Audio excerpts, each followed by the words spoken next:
नमस्कार दोस्तों, स्वागत है आप सभी का एक बार फिर से उत्कर्ष नर्सिंग क्लासेज के इस ऑनलाइन प्लेटफॉर्म के ऊपर, जहां पे हम लेकर एक और धमाकेदार सेशन। जी हाँ दोस्तों, समय हो चुका है 8 और समय है CHO स्पेशल एग्जाम सेशन का।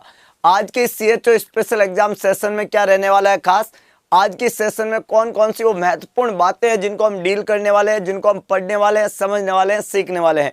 गुड मॉर्निंग टू ऑल, सभी लोगों का स्वागत है। शुरुआत करते एक शानदार सेशन की। और प्यारे दोस्तों, सेशन का सबसे पहला क्वेश्चन लास्ट सेशन के लास्ट क्वेश्चन से रहने वाला है। पूरे जोश और उत्साह के साथ में सेशन से जुड़ जाइएगा। और आज के सेशन में वो सब कुछ हम पढ़ने वाले हैं जो एग्जाम में आए हुए हैं या जिनके आने की पूरी संभावनाएं हैं।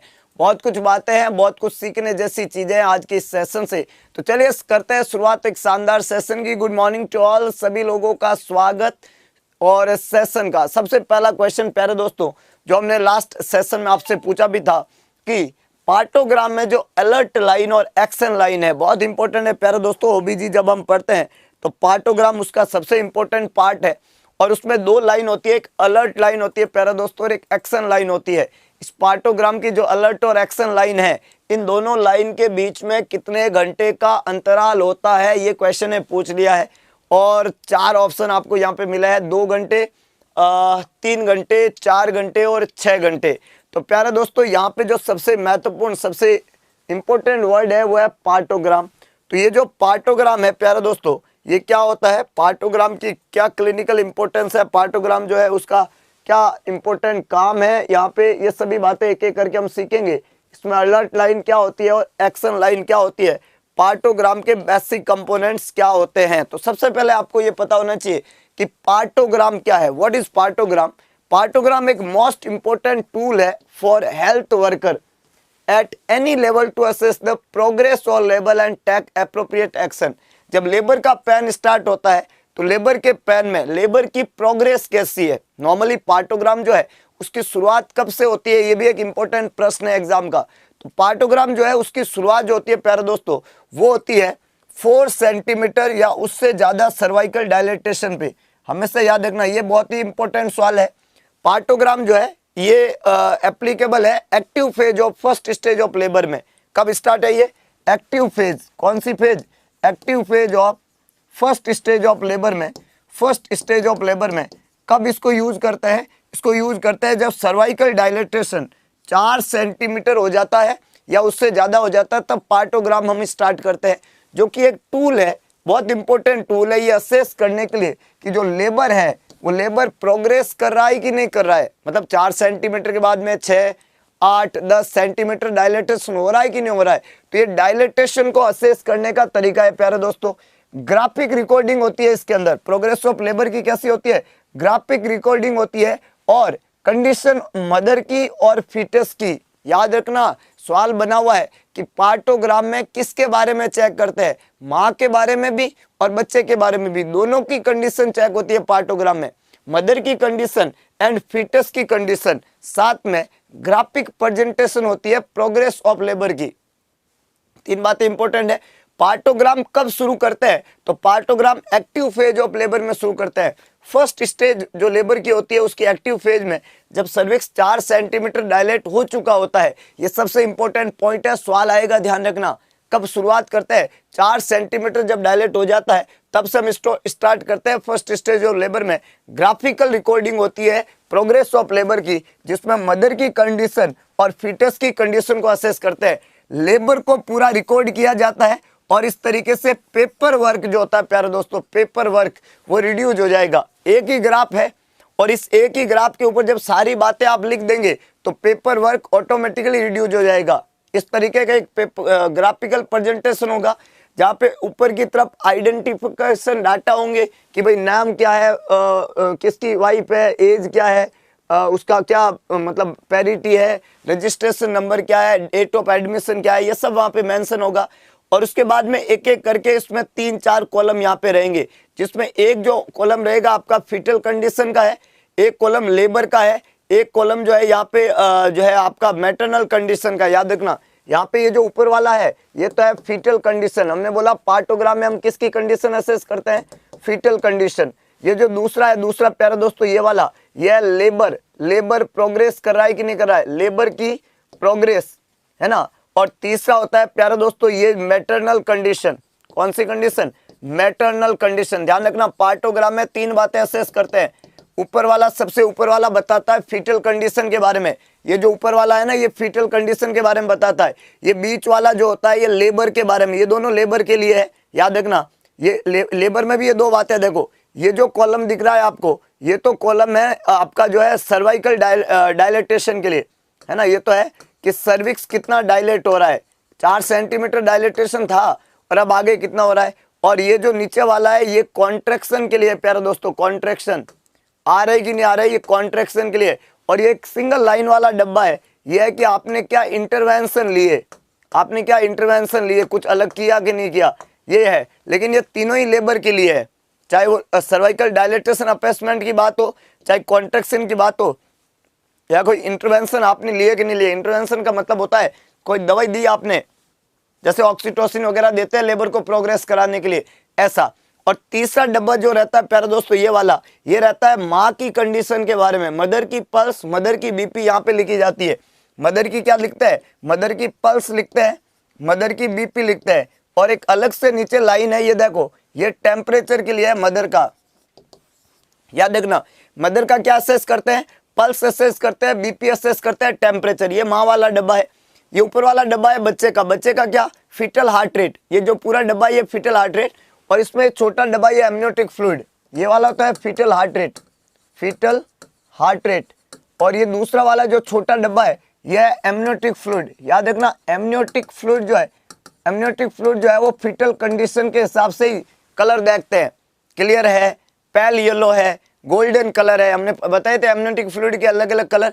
ध्यान रखना इसके अंदर से सवाल बनेगा, ठीक है। तो यहाँ पे ये जो पहला है fetal condition, fetal heart rate, amniotic fluid. दूसरा बॉक्स लेबर के लिए सर्विक्स का डायलेटेशन और कॉन्ट्रैक्शन और कोई इंटरवेंशन, 3 बातें हैं, डायलेटेशन, कॉन्ट्रैक्शन, इंटरवेंशन। ये जो डब्बा है ये माँ की कंडीशन, माँ की बीपी और पल्स। और लास्ट वाली जो लाइन है ये आपका टेम्परेचर। अब आपको यहाँ पे सवाल में पूछा जाएगा कि जो एक्शन लाइन और अलर्ट लाइन है जिसकी हम अभी बात कर रहे थे वो कौन से डब्बे में आती है, तो ना तो वो फीटल कंडीशन में आती है ना मैटरनल में आती है, वो आती है लेबर में, क्योंकि पार्टोग्राम तो लेबर की प्रोग्रेस है। तो ये जो प्रोग्रेस ऑफ लेबर है इसी में ये दोनों लाइन है, देखो यहाँ से ये शुरू हो रही है, ये लाइन है अलर्ट लाइन, और ये जो दूसरी लाइन है ये लाइन है एक्शन लाइन। ध्यान रखना अलर्ट लाइन हमेशा एक्शन लाइन के राइट साइड में होती है, ये एक्शन लाइन है इसके राइट साइड में अलर्ट लाइन है। याद रखना ये भी पूछा जाए कि किस साइड में होती है, अलर्ट लाइन ऊपर वाली है और एक्शन लाइन नीचे वाली है। इसका मतलब जो एक्शन लाइन है इसके राइट साइड में अलर्ट लाइन होती है, एक्शन लाइन के राइट साइड में अलर्ट लाइन होती है, इस बात का ध्यान रखना है। पहले अलर्ट लाइन है फिर एक्शन लाइन है, और ये किस में होती है, ये इस लेबर के प्रोग्रेस वाले डब्बे के अंदर आती है। ये बहुत इंपॉर्टेंट है पार्टोग्राम को लेके। एक और खास लाइन यहाँ पे लिखी है कि अगर initiate plotting on alert line, initiate जो प्लॉटिंग है सर्विक्स है वो अलर्ट लाइन पे प्लॉट करेगा, refer to first referral unit when alert line is cross. अगर अलर्ट लाइन क्रॉस कर दे, अगर अलर्ट लाइन, सबसे खास बात क्या है, अगर अलर्ट लाइन जो है, अलर्ट लाइन, उस अलर्ट लाइन को क्रॉस कर दे लेबर, तो आपको क्या करना है, रेफर करना है, कहाँ, फर्स्ट रेफरल यूनिट। याद रखना अगर अलर्ट लाइन को क्रॉस कर दे, अलर्ट लाइन को क्या कर दे, क्रॉस कर दे, तो रेफर कर दो फर्स्ट रेफरल यूनिट के अंदर। ये इंटरवेंशन है अलर्ट और एक्शन लाइन का। क्लियर है।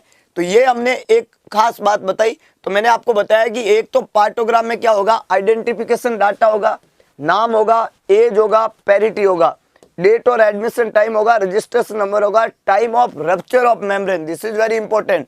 वहां पार्टोग्राम में लिखा जाता है time of rupture of membrane, ये सबसे इंपॉर्टेंट है जो पार्टोग्राम में लिखा जाता है। पेरिटी लिखते हैं, नाम, एज और डेट ऑफ एडमिशन और रजिस्ट्रेशन नंबर इसके अंदर आता है। और ये जो पहला डब्बा यहाँ पे मेंशन किया है ये फीटल कंडीशन का बॉक्स है, फीटल हार्ट रेट और amniotic fluid. Fetal heart rate और क्या चेक करते हैं, एमनियोटिक फ्लूइड। तो जो फीटल कंडीशन है उसमें काउंट करना है फीटल हार्ट रेट को, और कितने समय में अगर आपको पूछ ले प्यारे दोस्तों तो हर 30 मिनट में। ये जो फीटल हार्ट रेट है इसको काउंट करना है every 30 minutes.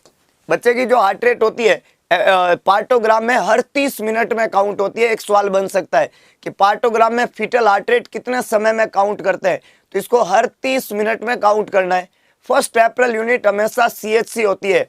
Community health centre is the first referral unit, इस बात का ध्यान रखना है। फीटल हार्ट रेट को हर 30 मिनट में काउंट करते हैं।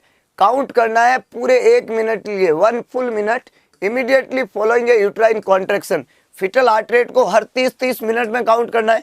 हर यूट्राइन कॉन्ट्रैक्शन के बाद में, immediately after uterine contraction, immediately after uterine contraction, हर यूट्राइन कॉन्ट्रैक्शन के जस्ट बाद में, और जब हम जस्ट बाद में इसको चेक कर रहे हैं तो पूरे 1 मिनट के लिए, क्या फुल 1 मिनट, पूरे 1 मिनट के लिए फीटल हार्ट रेट को काउंट करना है। यूट्राइन कॉन्ट्रैक्शन के जस्ट बाद में काउंट करो, पूरे 1 मिनट के लिए काउंट करो। फीटल हार्ट रेट को 30 मिनट, हर 30 मिनट में काउंट करना है। अगला है प्यारे दोस्तों, अगर फीटल डिस्ट्रेस वहां पे हो रहा है, बहुत इंपॉर्टेंट पॉइंट है, अगर फीटल डिस्ट्रेस हो रहा है तो इसका साइन क्या है। फीटल हार्ट रेट इसीलिए तो काउंट कर रहे हैं कि कई बच्चा डिस्ट्रेस में तो नहीं जा रहा है। अब फीटल डिस्ट्रेस का पता कब लगेगा, जब फीटल हार्ट रेट जो नॉर्मली होती है 120 टू 160, तो अगर फीटल हार्ट रेट 120 से कम हो जाए या फीटल हार्ट रेट 160 से ज्यादा हो जाए तो इसको हम बोलते हैं फीटल डिस्ट्रेस। तो फीटल हार्ट रेट का 120 से कम होना, फीटल हार्ट रेट का 160 से ज्यादा होना, इसको हम किस नाम से जानते हैं, इसको हम किस नाम से जानते हैं, फीटल डिस्ट्रेस के नाम से जानते हैं। और एमनियोटिक प्रोग्रेस ऑफ लेबर में जो फीटल हार्ट रेट है उसके काउंट करने का मतलब इसी है, क्योंकि जैसे ही मदर कॉन्ट्रैक्ट करेगी तो बच्चा डिस्ट्रेस में जा सकता है। जो जैसे ही कॉन्ट्रैक्शन खत्म हो उसके तुरंत बाद में फीटल हार्ट रेट काउंट कर लो। पूरे 1 मिनट के लिए काउंट करो प्यारे दोस्तों, क्या कितना, पूरे 1 मिनट के लिए काउंट करो। और ऐसा हर 30 मिनट में करना ही है, और हर कॉन्ट्रैक्शन के तुरंत बाद में करना है। कॉन्ट्रैक्शन कितने टाइम के लिए आएगा वो लेबर पे डिपेंड करेगा, कि जैसे कॉन्ट्रैक्शन स्टार्ट हुआ वो खत्म होगा। वो शुरुआत में कॉन्ट्रैक्शन छोटे छोटे होते हैं और काफी लंबे समय बाद में रिपीट होते हैं, बाद में ड्यूरेशन जो है वो बढ़ती जाती है, फ्रीक्वेंसी कम होती जाती है। इस तरीके का प्रोग्रेस ऑफ लेबर कहलाता है, ध्यान रह जाएगा। लेकिन फीटल डिस्ट्रेस कब कहेंगे, जब 120 से कम या 160 से ज्यादा। Normal fetal heart rate 120 to 160 होती है, इस बात का ध्यान रखना है, क्लियर है। अगला जो इंपॉर्टेंट पॉइंट है प्यारे दोस्तों, उसमें हम कहते हैं कि हम रिकॉर्ड करते हैं वहां पे स्टेटस ऑफ मेम्ब्रेन, है ना। फीटल हार्ट रेट के अलावा जो मेम्ब्रेन है उसका स्टेटस जरूर रिकॉर्ड करते हैं। और एमनियोटिक फ्लूइड का कलर जो है वो हर आधे घंटे में पार्टोग्राम में लिखना पड़ता है। एमनियोटिक फ्लूइड का कलर, हार्ट रेट भी हर आधे घंटे में, और जो कलर है एमनियोटिक फ्लूइड का वो भी हर आधे घंटे में 30 मिनट में वहां पे लिखना पड़ेगा। जिसमें मेम्ब्रेन अगर इंटेक्ट है तो मार्क करते हैं आई का मतलब होता है इंटेक्ट है मेम्ब्रेन। ब्लड स्टेंड है एमनियोटिक फ्लूइड तो लिखते हैं बी। क्लियर जो लिक्विड है तो उसको लिखते हैं सी, और मिकोनियम स्टेंड है तो उसको लिखते हैं एम। यहाँ पे दोस्तों आई का मतलब है इंटेक्ट मेम्ब्रेन, बी का मतलब है ब्लड स्टेंड एमनियोटिक फ्लूइड, सी का मतलब है क्लियर एमनियोटिक फ्लूइड, और एम का मतलब है मिकोनियम स्टेंड एमनियोटिक फ्लूइड। तो अगर आपको ये पूछे कि जब फीटल कंडीशन आप असेस करते हो तो उसके अंदर आई बी सी एम का क्या मतलब होता है। आई का मतलब है आपकी मेम्ब्रेन जो है वो इंटेक्ट है, बी का मतलब है ब्लड स्टेंड है एमनियोटिक फ्लूइड, सी का मतलब है प्यारे दोस्तों कलर है उसका एकदम क्लियर है, और यहाँ पे एम का मतलब है वो मिकोनियम स्टेंड है। तो मेम्ब्रेन जो है उसके बारे में आई बी सी एम ये 4 चीजें हैं। और अगर मेम्ब्रेन रप्चर हो गई तो उसके लिए लिख दो आर, क्या लिख दो आर। तो पूरा हो गया आई बी सी एम, और अगर रप्चर हो गई तो उसके लिए क्या लिख दो आर। तो रप्चर नहीं है तब तक ये मेंशन करते हैं। Sterile perineal pad to look for colour of liquor and status of membrane. ये कैसे चेक करते हैं इसको, तो एकदम स्टेराइल पेरिनियल पैड काम में लिया जाता है।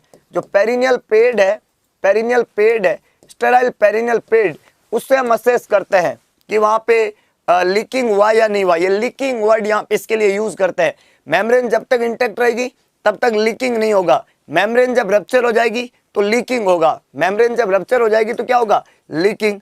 स्टेराइल पेरिनियल पैड से हम इसको असेस करेंगे, और पैड में अगर ब्लड स्टेंड है या क्लियर लिक्विड है या यहाँ पे मिकोनियम स्टेंड है ये हमें पता चल जाएगा। लेकिन pad should be sterile to prevent infection my dear friend. तो आपको अगर ये पूछे कि IB जो है आपका CMR क्या होता है, तो intact blood stand, clear liquid और मिकोनियम स्टैंड। अगला पॉइंट है प्यारे दोस्तों, प्लॉटिंग ए पार्टोग्राम। जब लेबर वाला स्टेज है ये दूसरा, पहला कौन सा था, पहला था fetal condition, fetal heart rate एक इंपॉर्टेंट पॉइंट था, और एमनियोटिक फ्लूइड का कलर, ब्लड, क्लियर या मिकोनियम स्टैंड। अगला जो इंपॉर्टेंट है वह है labour.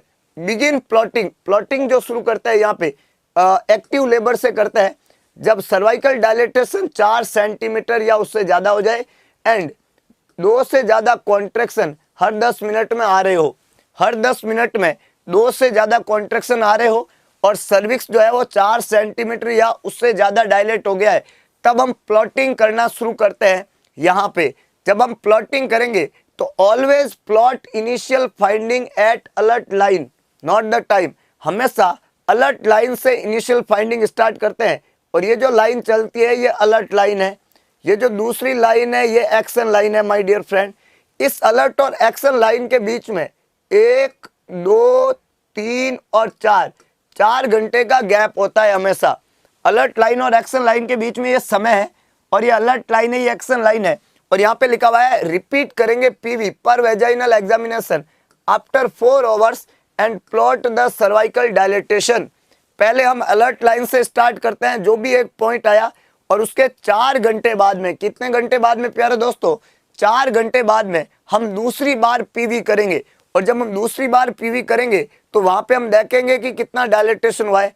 In active phase cervical dilation should be 1 और more than 1 centimetre per hour. याद रखना 1 या 1 सेंटीमीटर से ज्यादा हर घंटे डायलेटेशन होना चाहिए अगर एक्टिव फेज है तो इसका मतलब है कि पहले मान लो 4 सेंटीमीटर डायलेटेशन था, तो 4 घंटे बाद में वो 8 सेंटीमीटर होना चाहिए, और यह उससे ज्यादा होना चाहिए। अगर ऐसा नहीं हुआ तो वो दिक्कत को इंडिकेट करेगा। तो एक होता है अलर्ट लाइन और एक है एक्शन लाइन, दोनों के में PV जो पर वेजाइनल एग्जामिनेशन है वो रिपीट करते हैं 4 घंटे बाद में, और देखते हैं कि सर्विक्स कितना डायलेट हुआ है। और हमने बोला कि वो डायलेटेशन जो है 1 और मोर देन 1, 1 और मोर देन 1, मोर देन 1, 1 या 1 से ज्यादा सेंटीमीटर पर ओवर के हिसाब से डायलेटेशन चलना चाहिए।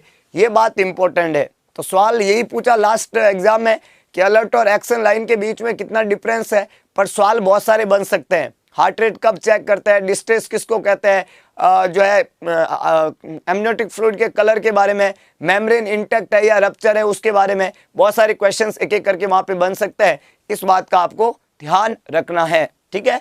अगला जो इंपॉर्टेंट पॉइंट है प्यारे दोस्तों वो है कि एक चार्ट है कॉन्ट्रैक्शन का एवरी हाफ एन आवर, हर आधे घंटे में। याद रखो हर आधे घंटे में ये जो मॉनिटरिंग है, चार्ट है, कॉन्ट्रैक्शन है, ये पार्टोग्राम में आधे घंटे में चेक करते हैं। 4 घंटे का कंसेप्ट अलर्ट और एक्शन लाइन के बीच का है।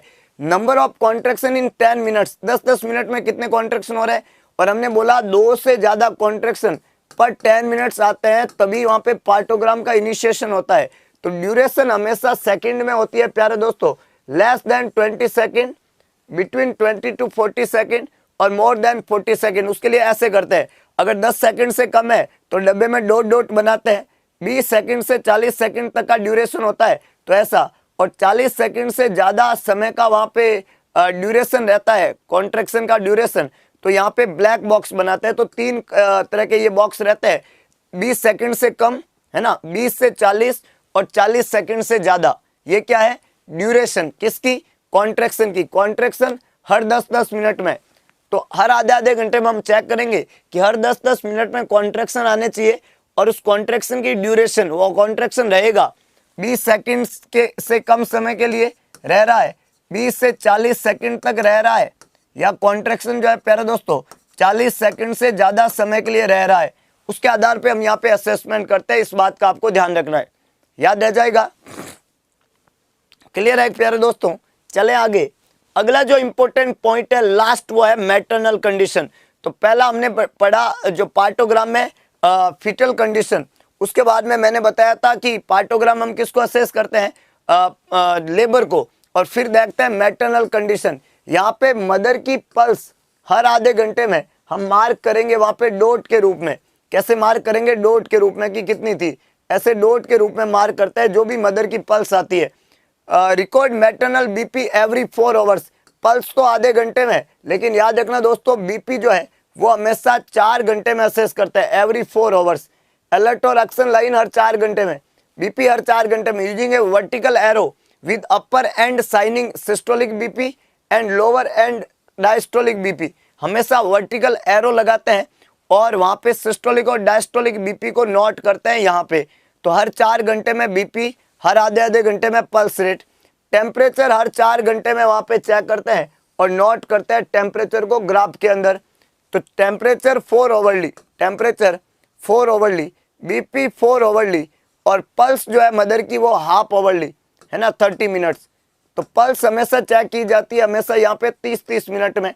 बीपी जो चेक की जाएगी 4 ओवरली और टेम्परेचर चेक किया जाएगा 4 ओवरली। ये जो लास्ट बॉक्स है मैंने बोला है नीचे वाला, ये किसके लिए है? टेम्परेचर के लिए, और ये मदर के बीपी और पल्स के लिए। इस बात को आपको ध्यान रखना है पार्टोग्राम में। और जो पल्स है वो डॉट के रूप में डिनोट्स करेंगे, याद रह जाएगा, आसान है। हाँ, बीपी, पल्स और टेम्परेचर 3 कंपोनेंट यहाँ पे रहते हैं। और एक इंपॉर्टेंट पॉइंट है इंटरवेंशन वाला, जब लेबर वाला प्रोसेस है उसमें मैंने बोला था कि इंटरवेंशन का पॉइंट रहता है प्यारे दोस्तों। और ये जो इंटरवेंशन वाला पॉइंट है, इस पॉइंट में क्या रहता है कि वहां पे मेंशन करता है dose and route of time of administration of any drug and IV fluid given before delivery. Delivery से पहले कोई भी आपने ड्रग दिया, कोई भी आपने आईवी फ्लूइड दिया, तो उसको हम जरूर मेंशन करते हैं कितना डोज दिया, कौन से रूट से दिया और किस समय दिया, टाइम क्या था देने का, ये हम यहाँ पे लिखते हैं। तो ड्रग एंड उसका डोज एंड कितना, कब, कैसे दिया, ये इंटरवेंशन में हम मेंशन करते हैं। और यहाँ पे पल्स और बीपी हो गया और टेम्परेचर हो गया, ये हम ऑलरेडी बता चुके हैं आपको, याद रह जाएगा। इंटरवेंशन में डोज, हाँ, ड्रग, रूट, जो भी कोई भी दवाई आपने दी, चाहे ऑक्सीटोसिन दी, कुछ भी दिया, कौन से रूट से दिया, किस समय दिया, ये सारा इंटरवेंशन में मेंशन होता है। कहाँ मेंशन होता है? इंटरवेंशन में। तो सवाल बन सकता है कि डोज, रूट वगैरह कहाँ मेंशन होता है? तो ये हमेशा इंटरवेंशन में मेंशन होता है। If alert line cross the plotting move to the right of the alert line, it indicate abnormal labour, prolong या ऑब्स्ट्रक्टेड लेबर। अगर अलर्ट लाइन क्रॉस हो जाए और इसके राइट में क्रॉस हो जाए तो ये इंडिकेट करेगा कि अबनॉर्मल लेबर है और ऑब्स्ट्रक्टेड लेबर है। तो उस समय को आप नोट करें और पेशेंट को रेफर कर दे फर्स्ट रेफरल यूनिट में। और पार्टोग्राम हमेशा मरीज के साथ भेजा जाता है, याद रखना, पार्टोग्राम हमेशा मरीज के साथ भेजा जाएगा। लेबर प्रोग्रेस नहीं कर रहा है तो पेशेंट को रेफर कर दिया जाएगा। प्रोलॉन्ग और ऑब्स्ट्रक्टेड लेबर में लेबर प्रोग्रेस नहीं करता है तो अलर्ट लाइन क्रॉस कर देता है और right of the alert line plotting move होने लग जाती है। तो जब प्लॉटिंग मूव होने लग जाती है राइट ऑफ अलर्ट लाइन में, तो इंडिकेट करता है कि लेबर प्रोग्रेस नहीं हो रहा है और फिर मरीज को क्या कर दो? रेफर कर दो और पार्टोग्राम मरीज के साथ भेज दो। Cross of the action line अगर क्रॉस कर दे, plotting move to the right of the action line, ये इंडिकेट करता है कि मरीज में नीड है इंटरवेंशन की, उसको इंटरवेंशन की जरूरत है, दवाई की जरूरत है। अगर ये एक्शन लाइन को क्रॉस कर दे, by the time the action line is cross, the woman should ideally have reached the first referral unit for the appropriate intervention to take. तुरंत इंटरवेंशन लेने के लिए वो फर्स्ट रेफरल यूनिट में पहुंच जानी चाहिए। इस बात का आपको ध्यान रखना होता है। ये दो बातें यहाँ पे अलर्ट लाइन और एक्शन लाइन की रहती है।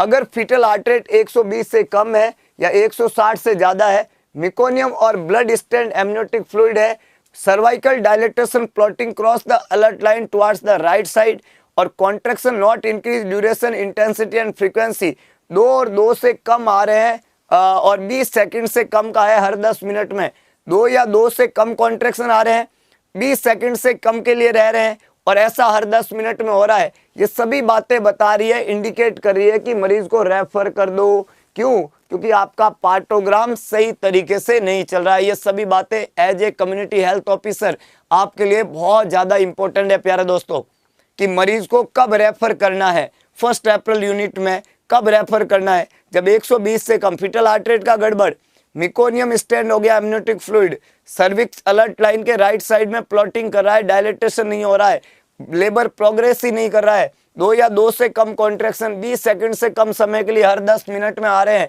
ये सभी बातें बता रही है कि लेबर प्रोग्रेस नहीं कर रहा है, और जब लेबर प्रोग्रेस नहीं कर रहा है तो मरीज को रेफर करना ही सबसे उचित है। इस बात का आपको ध्यान रखना है। और की मैसेज क्या है प्यारे दोस्तों, labour should be plotted in partogram during the active stage when cervical dilatation in 4 centimetre और मोर, fetal heart rate, status, membrane और एमनियोटिक फ्लूइड। 3 बातें, fetal heart rate, status of membrane, amniotic fluid, uterine contraction, pulse rate are recorded every half an hour, हर आधे घंटे में। Cervical dilation, BP and temperature are recorded every 4 hours, हर 4 घंटे में। यही बातें मैंने पूरी बताई, आपको ध्यान रखना। और contractile field partogram help to identify any abnormality, early help decide appropriate care और रेफरल। कहने का मतलब है partogram is such an imaging जो है पैरामीटर, जिसे आप प्रोग्रेस ऑफ लेबर को असेस कर सकते हैं। और ये जो सभी बातें हैं इनको एक एक करके आपको यहाँ पे समझाना है कि पार्टोग्राम किस तरीके से मूव होना चाहिए। So this is all about the partogram. यहाँ पे फिटल वेलबींग, लेबर की प्रोग्रेस, मेडिकेशन और मैटरनल वेलबींग, सभी बातों को हम यहाँ पे असेस करते हैं। एक पार्टोग्राम को जब हम भरते हैं तो ये पार्टोग्राम कुछ इस तरीके का पार्टोग्राम वहाँ पे आपको मिलेगा, और इसमें सभी तरह की चीजें इस तरीके से मेंशन की हुई होती है पार्टोग्राम के अंदर। इसमें हमने एक बात बता दी कि फीटल हार्ट रेट को चेक कर लो, और यहाँ पे ये लिख दो, सी लिख रहे हैं, सी मतलब क्लियर क्लियर क्लियर, एम मतलब मिकोनियम, बी मतलब ब्लडी, ए मतलब, ये इस तरीके से हम वहाँ पे मेंशन करते हैं कि वो क्लियर है या मिकोनियम स्टैंड है या ब्लडी है, लिख कर के बारे में। कभी कभी वहाँ पे कैपट और मोल्डिंग वर्ड भी होता है, तो ये बच्चे के हेड को देख के हम कहेंगे कैपट है कि नहीं है, मोल्डिंग प्रेजेंट है कि नहीं है। फिटल हार्ट रेट को हम असेस करते हैं, ऐसा हमने पार्टोग्राम में बताया। और इसके अलावा प्यारे दोस्तों ये सबसे इंपॉर्टेंट है, अलर्ट लाइन और एक्शन लाइन। तो आपका पार्टोग्राम कहाँ जा रहा है, अलर्ट लाइन और एक्शन लाइन क्या है, ये सभी बातें आपको यहाँ पे असेस करना है। लेबर का प्रोग्रेस ये इंडिकेट कर रहा है कि सही है, लेबर अगर यहाँ आ रहा है तो नीड है, ये आ रहा है तो एक्शन की जरूरत है। तो अगर हमने बोला इस अलर्ट लाइन के राइट में आ जाए, इस अलर्ट लाइन के राइट में आ जाए, तो आपको तुरंत उसको रेफर करना है। और एक्शन लाइन के राइट में आ जाए तब तक एक्शन हो जाना चाहिए। सही है कि प्रोग्रेस ऑफ लेबर ऐसा होना चाहिए, तो प्रोग्रेस ऑफ लेबर ऐसा हो रहा है तब सही है। इसके नीचे अलर्ट लाइन है, इसके नीचे चला जाए तो एक्शन लेना ही लेना है।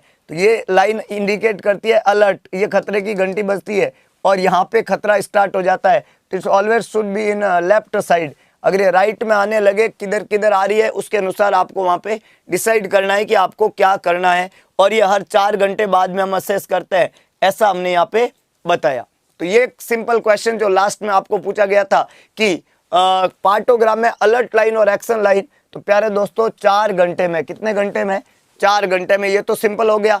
अब मैंने बोला इससे बनने वाले, पार्टोग्राम से बनने वाले तमाम क्वेश्चन जो है उनका जवाब आप दे सकते हो कि पार्टोग्राम क्या है, इस पार्टोग्राम में कौन कौन सी 4 बातें होती है जो आप बता सकते हैं। इसके अलावा पार्टोग्राम में fetal heart rate, fetal wellbeing, देखो मोटी मोटी बातें तो यही है पार्टोग्राम में कि फिटल वेलबींग चेक करते हैं, जिसमें फिटल की heart rate, amniotic fluid, labour की प्रोग्रेस में डायलेटेशन, डिसेंट और यूट्राइन कॉन्ट्रैक्शन, मेडिकेशन में कोई ऑक्सीटोसिन या पेन रिलीव, और मैटरनल वेलबींग में बीपी, पल्स, टेम्परेचर, और इसके अलावा जो है यूरिन आउटपुट वगैरह ये सारा तो रहता ही है, लेकिन बीपी, पल्स और टेम्परेचर ये इंपॉर्टेंट पॉइंट था पार्टोग्राम में। So this is all about my dear पार्टोग्राम।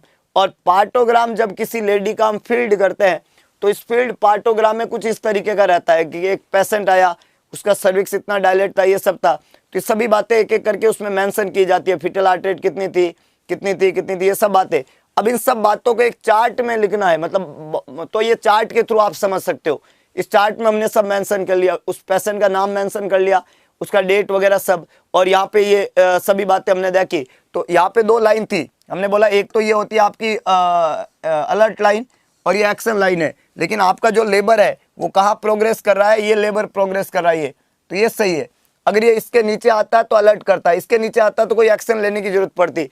ये पार्टोग्राम में था, ये फिटल का था, ये एमनियोटिक फ्लूइड का था, यहाँ पे ड्रग के बारे में था प्यारे दोस्तों, यहाँ पे पल्स रेट और बीपी के बारे में था, और spontaneous birth live female weighing 2.85 ये नॉर्मल तरीका था। तो ये जो पार्टोग्राम हमने यहाँ पे मेंशन किया है ये पूरी तरीके से नॉर्मल पार्टोग्राम है मिस राधा का, और जो कि G3P2L2A0 के साथ में आई, ये इसकी पैरिटी हमने यहाँ पे मेंशन कर रखी है। इस तरीके से सब कहानी रहती है, इसकी हिस्ट्री से डिसाइड किया जाता है। This is all about partogram my dear friend, very important.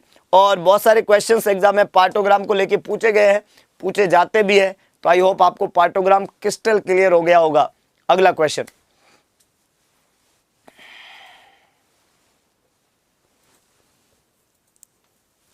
सभी लोग जवाब लिखिएगा।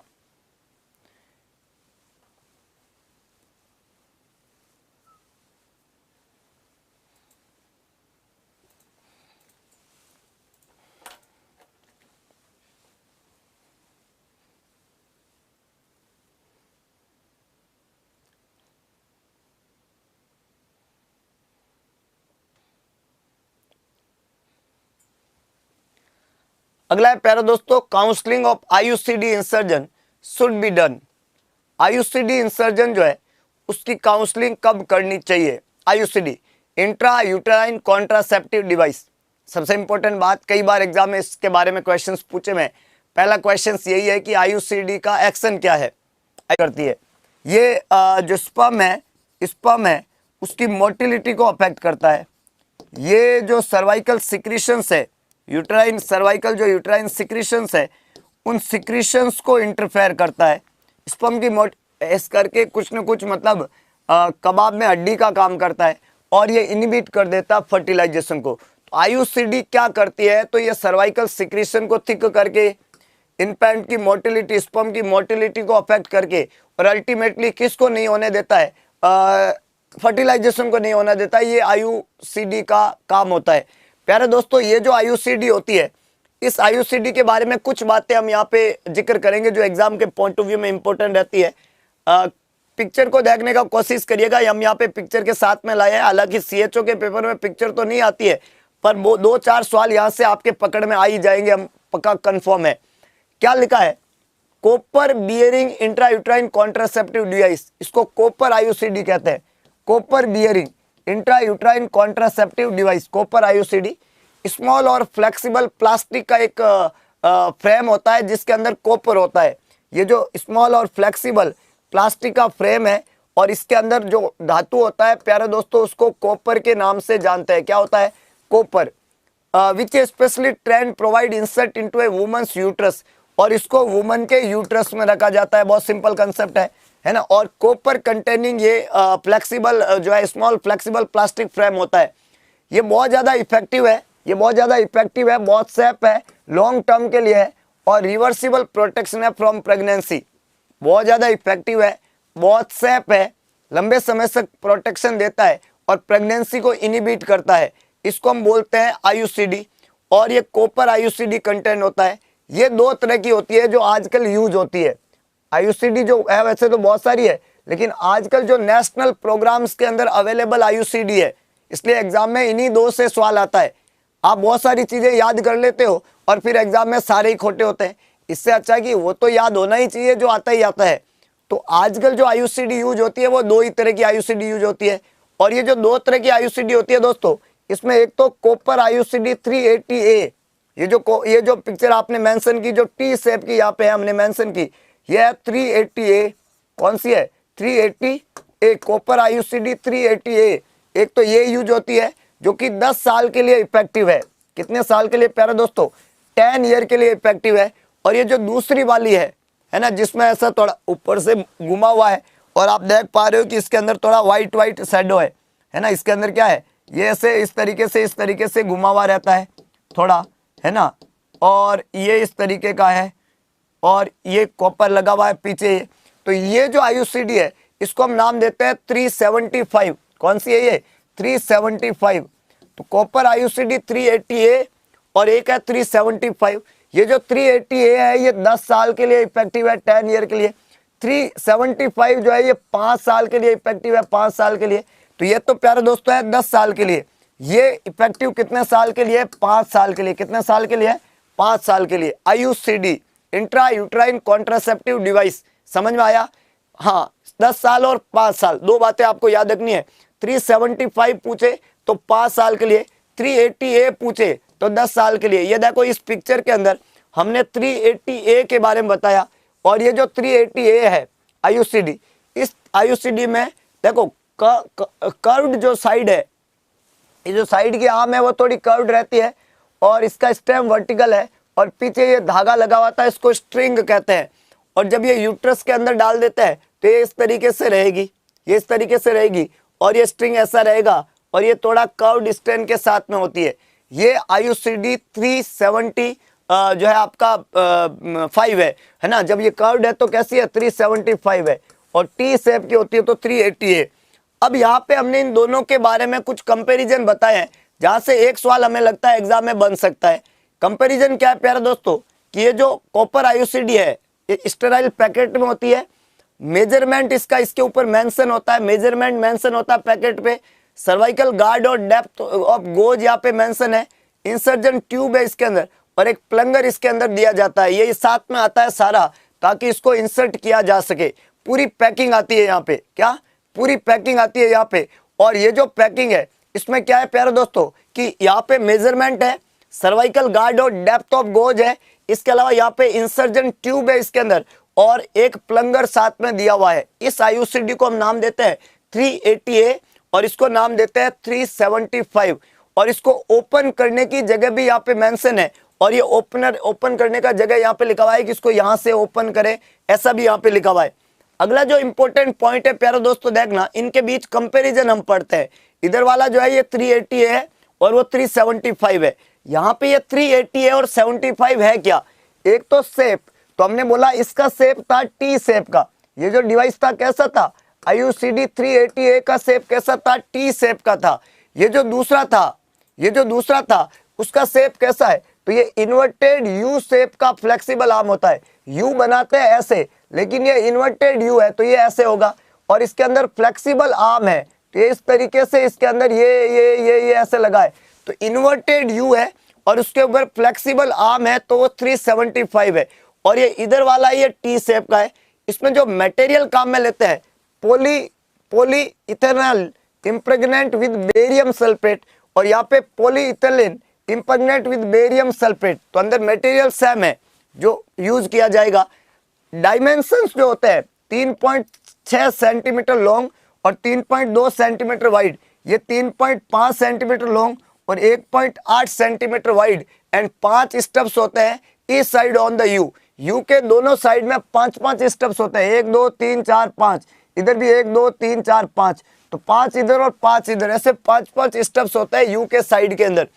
अगला जो इंपॉर्टेंट है, कॉपर बैंड जो वायर होता है इसमें vertical stem and horizontal arm होता है, और wound with copper wire, only vertical stem होता है वुंड के विद कॉपर वायर। यहाँ पे आप देखो ना, अगर हम प्रीवियस पिक्चर को देखें तो इसमें हमने बताया कि यहाँ पे वर्टिकल और हॉरिजॉन्टल, देखो कॉपर यहाँ पे भी लगा हुआ है, इसके अंदर कॉपर जो है वो यहाँ पे भी लगा हुआ है, और इसमें कॉपर यहाँ पे भी लगे हुए, देखो दोनों साइड में, ये और ये डबल।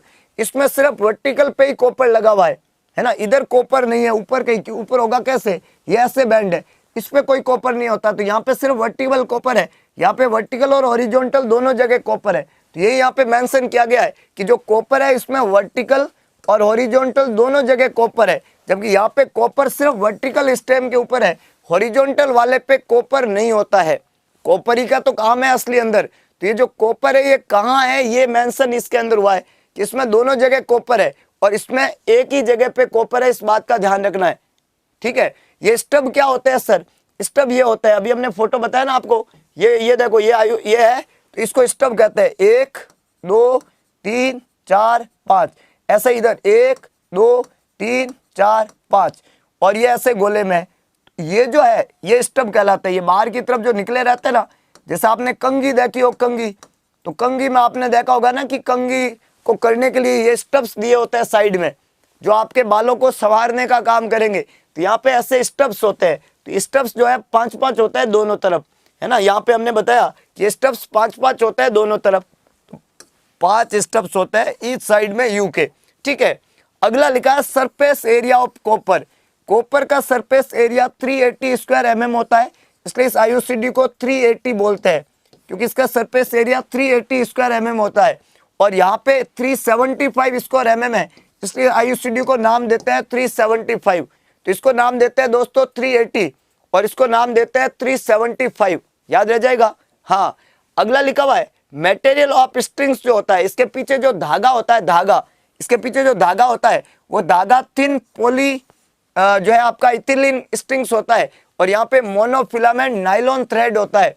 पीछे जो धागा होता है वो धागा किस मटेरियल का बना होता है, ये भी इंपॉर्टेंट बात है। तो ये मटेरियल हमने पूछा यहाँ पे, ठीक है। और ये इनका नाम 380 क्यों है, 375 क्यों है, तो ये हमने बता दिया। लंबाई हमने बता दी, बेरियम सल्फेट का वो बना होता है आपका, बेरियम सल्फेट के साथ में पॉलीइथेनाइल इम्प्रेगमेंट होता है, टी शेप की होती है, उल्टा U shape, inverted U shape का ये देखने को मिलता है। अगला जो इंपॉर्टेंट पॉइंट है प्यारे दोस्तों, उसको समझिएगा कि नेक्स्ट जो लाइन है वो क्या कह रही है कि ये जो IUCD है 380 है और ये इसका कलर कैसा होता है, कलर तो व्हाइट कलर की होती है, धागा धागा व्हाइट कलर का होता है, जो नीचे धागा है स्ट्रिंग्स है ये व्हाइट कलर की होती है 380 के अंदर तो, और ये फ्लोरेसेंट ग्रीन कलर का होता है 375 के अंदर। 375 का जो धागा लटकने वाला है वो ग्रीन, आप धागे को देख के बता सकते हो कौन सी IUCD है, तो ग्रीन कलर का और व्हाइट कलर का दो तरह के धागे होते हैं, एक धागा ग्रीन कलर का है, एक धागा व्हाइट कलर का है। अगला है content in the sterile packet, sterile packet में क्या क्या होता है, तो IUCD 380 में इंसर्जन ट्यूब होती है, क्लियर ट्यूब है जो गाइड करेगी, जिसमें आप लोड करोगे IUCD को, सर्वाइकल गार्ड और depth goes off insertion tube to set the appropriate measurement of the insertion tube corresponding to the length of uterus and to ensure that the arm of the T unfold in the proper direction, सही तरीके से हो, इसके लिए उसके अंदर cervical guard होता है ताकि जब आप IUCD इंसर्ट कर रहे हो तो उसको सही तरीके से हम इंसर्ट कर सके, इसके लिए वहां पे सर्वाइकल गार्ड होता है जो उसके अंदर मदद करता है। और अगला जो है measurement insertion is used to set the blue length goes to the appropriate measurement obtain by sounding the uterus, or it is used to set the blue length gauge of the appropriate measurement obtained by sounding the uterus। तो measurement device इस IUCD packet जो होता है इस packet के साथ में होता है, ध्यान रखना ये जो पैकेट है इस पैकेट के साथ में मेजरमेंट डिवाइस आता है, और पैकेट प्यारे दोस्तों कुछ इस तरीके का रहेगा जो हम बता चुके हैं पहले, यहाँ पे साथ में है, और ये मेजरमेंट गार्ड है मेजरमेंट लेने के लिए, सर्वाइकल गार्ड है जो डेप्थ को गोज को मेजर करने के लिए, इंसर्ट करने के लिए ट्यूब होती है, और साथ में प्लंगर होता है, ये हम बता चुके हैं, टी शेप की होती है और इन्वर्टेड यू शेप की होती है। दो तरह की IUCD करंटली चलती है, एक आपका है IUCD कॉपर 380A और कॉपर IUCD 375, एक 5 साल के लिए इफेक्टिव है, एक 10 साल के इफेक्टिव है। और प्रीवियस एग्जाम में जो क्वेश्चन पूछा है वो तो बड़ा सिंपल क्वेश्चन था कि दोस्तों ये जो IUCD है, ये जो IUCD है वो IUCD इंसर्ट शुड डन, इसकी काउंसलिंग कब करेंगे, तो काउंसलिंग कब करेंगे, IUCD कब लगाएंगे, तो काउंसलिंग तो करते हैं starting from antenatal visit. Antenatal visit जब आप स्टार्ट करते हैं उसी समय आप काउंसलिंग करना स्टार्ट कर दो। IUCD लगाते कब है, जस्ट आफ्टर डिलीवरी, डिलीवरी के तुरंत बाद में आप इसको इंसर्ट कर सकते हो। तो लगाने का समय तो होता है पोस्ट पार्टम पीरियड में, पार्टूशन के जस्ट बाद में, डिलीवरी के जस्ट बाद में इसको इंसर्ट कर दो IUCD को। और IUCD जो होती है उस IUCD को काउंसलिंग कब शुरू करते हैं, तो काउंसलिंग जो होता है वो starting of the antenatal visit, antenatal visit के शुरुआत में ही हम लेडी को इसके फायदे क्या होता है IUCD, इन सब चीजों के बारे में आपको बताना है। क्लियर है, हाँ। तो यहाँ पे ए करेक्ट आंसर है और बाकी तीनों गलत स्टेटमेंट है, इस बात का ध्यान रखना प्यारे दोस्तों। अगला क्वेश्चन, तो दो इंपॉर्टेंट टॉपिक पार्टोग्राम और IUCD से क्वेश्चन जरूर आते हैं। हाँ, 1 से 7 दिन और 6 से 8 कभी भी लगा सकते हो, जस्ट आफ्टर डिलीवरी इसको इंसर्ट करना सबसे बेस्ट समय है, और 7 दिन के अंदर अंदर लगा सकते हैं, पर डिलीवरी के बाद ही इसको लगाया जाता है। डेफिनेटली पोस्टपार्टम पीरियड में ही लगाएंगे, प्री पार्टम पीरियड में तो बच्चा होता है अंदर। हाँ, डिलीवरी के बाद में काउंसलिंग जो होती है ना वो पहले करना होता है। काउंसलिंग का मतलब होता है इनके बारे में बताना, IUCD क्या होती है, कैसे होती है, कितने टाइप की होती है, कब लगाते हैं, क्या फायदे है, क्या नुकसान है, ये सब एक्सप्लेन करना पेशेंट को, उनके रिलेटिव्स को। अगला एक मदर असेस कर रहे हैं for the following with in 1 hour of the delivery, delivery के 1 घंटे बाद में, याद रखना दोस्तों, डिलीवरी के 1 घंटे बाद में, with in 1 hour of the delivery, मतलब लेडी जो है उसने बेबी को डिलीवर कर दिया, पार्टोग्राम का काम खत्म हो गया, IUCD लगाना था तो आप लगा चुके हैं या जो भी है। अब मदर के अंदर क्या असेसमेंट है सबसे इंपॉर्टेंट, जब मदर ने डिलीवरी कर दिया तो डिलीवरी के 1 घंटे बाद में क्या असेस करेंगे मदर के अंदर, excessive bleeding, temperature, uterine contraction या all of above. Excessive bleeding, temperature, uterine contraction या ऑल ऑफ अबव, क्या चीज असेस करेंगे, कब, जब यहाँ पे लेडी ने डिलीवर कर दिया तो डिलीवर करने के बाद में प्यारे दोस्तों ब्लीडिंग को असेस करना सबसे इंपॉर्टेंट पॉइंट है ना। डिलीवरी के बाद में लेडी सबसे ज्यादा किसकी रिस्क पे, रिस्क ऑफ हेमरेज। तो रिस्क ऑफ हेमरेज ना हो इसके लिए आप क्या असेस कर लो, असेस फॉर द ब्लीडिंग। तो सबसे इंपॉर्टेंट असेसमेंट तो है एक्सेसिव ब्लीडिंग। दूसरा इंपॉर्टेंट असेसमेंट है प्यारे दोस्तों temperature. You can assess the lady for temperature. आप लेडी को टेम्परेचर चेक कर लो, उसका बिल्कुल इंपॉर्टेंट है, चेक करो।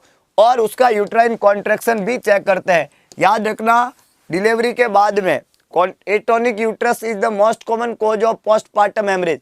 और यूट्राइन कॉन्ट्रैक्शन अगर नहीं होगा, यूट्राइन की टोन जो है वो गड़बड़ होगी, तो वहां पे क्या होगा, वहां पे लेडी जो है उसको ब्लीडिंग होगा, पोस्टपार्टम हेमरेज होगा।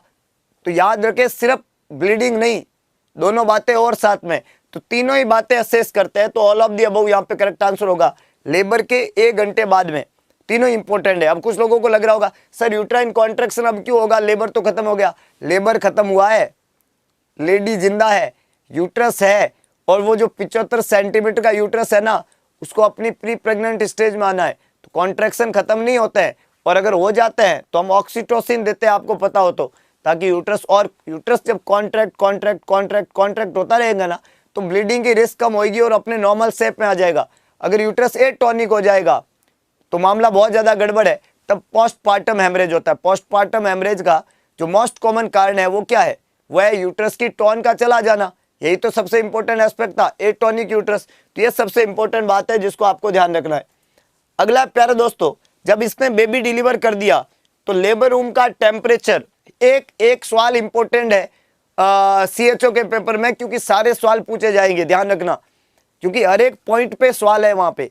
लेडी के आने से लेके, कॉन्ट्रैक्शन से लेके, IUCD से लेके, तो सभी सवाल जो है उनको लेके कॉन्फिडेंट होना है। जिन्होंने अभी तक अगरबत्ती नहीं लगाई है तुरंत press the like button, make your self confidence, क्योंकि आप अगर कुछ अच्छा सीख रहे हैं, नया सीख रहे हैं, तो आप बेहतरीन प्लेटफॉर्म पे है। हम ऐसा समझते हैं कि आपने आज पार्टोग्राम सुना है तो पहली बार बहुत सारी बातें सुनी है। ये मैं 100% दावे के साथ कहता हूं, क्योंकि हम हमेशा बेस्ट तरीके का चीज लेके आने का कोशिश करते हैं, पूरी मेहनत और जुनून के साथ में। हमने अगर आज कुछ अच्छा पढ़ा है IUCD के बारे में तो पहली बार पढ़ा, ये गारंटी है मेरा। और ऐसी बहुत सारी बातें जो एक एक करके हम सीखने वाले हैं। अगला क्वेश्चन है लेबर रूम का टेम्परेचर। ये सबसे इंपॉर्टेंट है उस बच्चे के लिए जो अभी बर्थ हुआ है, ये जो न्यूबॉर्न बेबी जो अभी बर्थ हुआ है, उसके लिए बहुत ज्यादा इंपॉर्टेंट है टेम्परेचर मेंटेन होना। नहीं तो बच्चा हाइपोथर्मिया में चला जाएगा और वो साइलेंट किलर बन जाएगा बच्चे के लिए। हाइपोथर्मिया को प्रिवेंट करने के लिए प्यारे दोस्तों आपको क्या करना है, लेबर रूम का टेम्परेचर असेस करना है। 23 to 25, 26 to 28, 30 to 35 और 20 to 25। तो लेबर रूम का टेम्परेचर हमेशा 23 से लेके 28 कितना होना चाहिए प्यारे दोस्तों, 23 to 28 डिग्री सेंटीग्रेड। ये आइडियल टेम्परेचर होता है लेबर रूम का। तो 25 कम होएगा और ये ज्यादा है और ये कम होएगा, तो ये सबसे आइडियल टेम्परेचर है जो इस कैटेगरी में आता है। 23 से 28 में आता है 26 से 28। यहाँ पे हम करेक्ट आंसर के लिए जाएंगे बी, दैट इज 26 to 28। 26 से 28 डिग्री सेल्सियस जो है वो लेबर रूम का टेम्परेचर यहाँ पे होना चाहिए। बाकी तीनों जो है 23 से 25, 30 से 35 या 20 से 25 यहाँ पे गलत रहेगा। आसान है, याद रह जाएगा कि लेबर रूम का टेम्परेचर कितना होना चाहिए एग्जाम में, और ऐसा क्यों होना चाहिए, to prevent fetal hypothermia, newborn hypothermia. ठीक है, अगला है दोस्तों राजस्थान CHO का नया बैच। आप सभी को पता है 15 दिसंबर को स्टार्ट हो चुका है उत्कर्ष नर्सिंग क्लासेज के ऑनलाइन प्लेटफॉर्म के ऊपर। तो आप इसको ज्वाइन कर सकते हैं। 2 से 8 डेली क्लास लगती है। बेस्ट एग्जाम, बेस्ट बैच, आज ही ज्वाइन करें, अपने आप को पूरा कॉन्फिडेंट करें। अगर आपकी तैयारी में जरा सा भी कमी है तो ये बैच आपको एग्जाम से पहले एक पूरी मजबूती दे सकता है। आज ही ऑफलाइन बैच को ज्वाइन करके अपने आप को इस बैच के साथ में पूरा कॉन्फिडेंट कर सकते हैं प्यारे दोस्तों। अगला क्वेश्चन, सवाल कह रहा है what is the depth of chest compression for an adult. एक एडल्ट के अंदर जब हम CPR देते हैं, चेस्ट का कंप्रेशन करते हैं, बहुत इंपॉर्टेंट है CPR, चेस्ट कंप्रेशन और वेंटिलेशन हर एडल्ट के अंदर हम करते हैं। तो एक एडल्ट में जब हम CPR देते हैं तो चेस्ट का कंप्रेशन जो है प्यारे दोस्तों, वो कंप्रेशन कितनी डेप्थ पे होना चाहिए। 2 चीजें हैं, एक कंप्रेशन और एक वेंटिलेशन। दोनों को अगर अपन ऐड करें तो कंप्रेशन वेंटिलेशन रेशियो बनता है। यू ऑल नो, एक कंप्रेशन एक वेंटिलेशन, दोनों को ऐड करें तो कंप्रेशन वेंटिलेशन रेशियो। तो ये रेशियो कैसे बनता है, क्या बनता है, इस बात का इंपॉर्टेंट है। तो कंप्रेशन जो होता है चेस्ट कंप्रेशन, वो हमेशा चेस्ट के एरिया में देते हैं। कंप्रेशन हार्ड एंड फास्ट होने चाहिए। कंप्रेशन जो होता है वो 100 कंप्रेशन पर मिनट के हिसाब से चलने चाहिए। कंप्रेशन में पूरा डेप्थ के अंदर कंप्रेशन लगना चाहिए, इस बात का पूरा ध्यान रखना होता है लेबर के प्रोसेस के दौरान। तो यहाँ पे यही पूछा गया है कि जब आप कंप्रेशन देते हैं चेस्ट के एरिया में तो कंप्रेशन कितना डेप्थ में होना चाहिए, 2 से 3, 3 से 4, 4 से 5 और 6 से 7 सेंटीमीटर। याद रखना दोस्तों, कंप्रेशन 2 इंच होना चाहिए और 1 इंच जो होता है, 1 इंच जो होता है उसमें 2.5 सेंटीमीटर है। तो जब मैं 2 इंच की बात करूं तो लगभग 5 सेंटीमीटर यहाँ पे डेप्थ में कंप्रेशन लगना चाहिए। तो यहाँ पे पहला ऑप्शन है 2 से 3 सेंटीमीटर, जो कि गलत है क्योंकि 2 सेंटीमीटर नहीं है, वो 2 इंच है। तो कई लोगों के दिमाग में 2 इंच चल रहा है और जबकि जवाब 2 इंच होता है, 2 सेंटीमीटर यहाँ पे लिखा हुआ है। तो 2 इंच में 1 इंच में 2.5 सेंटीमीटर है, 2 इंच में 5 सेंटीमीटर होता है। हमने यहाँ पे सेंटीमीटर में मेंशन किया है, तो 5 सेंटीमीटर यहाँ पे भी नहीं है, यहाँ पे भी नहीं है। कहाँ है 5, उसको आपको ढूंढना पड़ेगा और वो ऑप्शन सी में है, 4 से 5 सेंटीमीटर है कि नहीं है। तो ये ऑप्शन सी में यहाँ पे मेंशन है और ये डी भी गलत हो गया, 6 से 7 सेंटीमीटर यहाँ पे नहीं रहेगा। तो कंप्रेशन की डेप्थ कितनी है अगर आपको कोई पूछे तो कंप्रेशन की डेप्थ होती है 4 से 5 सेंटीमीटर। 4 to 5 सेंटीमीटर डेप्थ में कंप्रेशन लगना चाहिए जब आप लेबर के प्रोसेस की बात करते हैं। तो प्यारे दोस्तों, सॉरी सीपीआर की बात करते हैं, तो आज सुबह से लेबर ही चल रहा है इसलिए लेबर ही दिमाग में आ रहा है। सीपीआर की बात करें, चेस्ट के एरिया में एडल्ट में कंप्रेशन की डेप्थ की बात की हमने, याद रह जाएगा।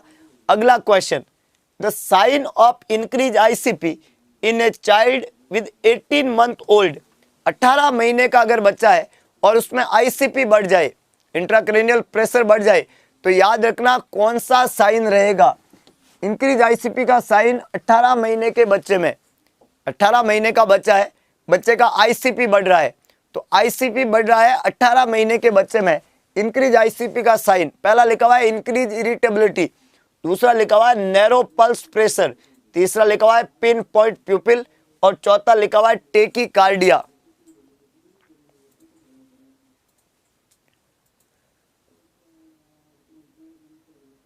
सभी लोगों को जवाब लिखना है, सभी लोगों को जवाब लिखना है। बहुत इंटरेस्टिंग क्वेश्चन है। हमने सवाल में क्या मेंशन किया प्यारे दोस्तों, जिनको जवाब आ रहा है वो जवाब लिखे, जिनको जवाब नहीं आ रहा है वो अगरबत्ती लगाए। Press the like button, make yourself confidence. जवाब कॉन्फिडेंस से भी आता है और कॉन्फिडेंस अगरबत्ती लगाने से आता है और अगरबत्ती लगाने की हिमाकत आपको करनी पड़ेगी, तभी तो विश्वास पैदा होगा अपने अंदर। है किसी ने बोला कि हम होंगे कामयाब, हम होंगे कामयाब, ओहो मन में है विश्वास, पूरा है विश्वास, हम होंगे कामयाब एक दिन।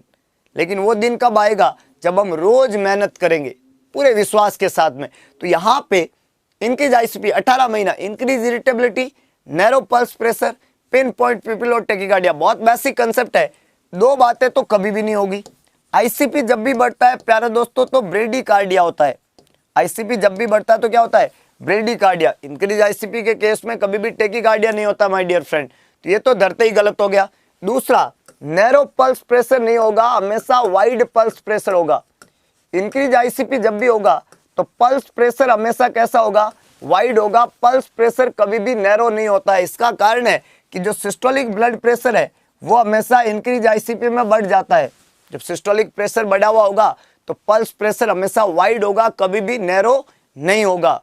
एक खास बात जो मैं अभी आपको बताने वाला हूं कि कल का हमारा जो सीएचओ का सेशन है वो सुबह 6 बजे होगा। जितने में हमारे तमाम रसगुल्ले ये बात कान खोल के सुन ले, कल का सीएचओ का सेशन सुबह 6 बजे होगा, है ना। अभी तक इसका टाइम जो है वो 8 बजे चल रहा था पिछले कुछ दिनों से। कल ये सेशन सुबह 6 बजे होगा, तो सभी लोगों को सुबह 6 बजे तैयार रहना सीएचओ सेशन के लिए। और कल भी सेशन में 6 बजे बहुत धुआंधार क्वेश्चन के साथ में हम इनिशिएशन लेंगे। कल सुबह का जो सीएचओ सेशन है वो 6 बजे का होगा और उसका इनिशिएशन भी बहुत धुआंधार होगा, इसलिए कल सुबह 6 बजे तैयार रहिएगा स्पेशल सीएचओ सेशन के लिए। इस बात का ध्यान रखना है आपको।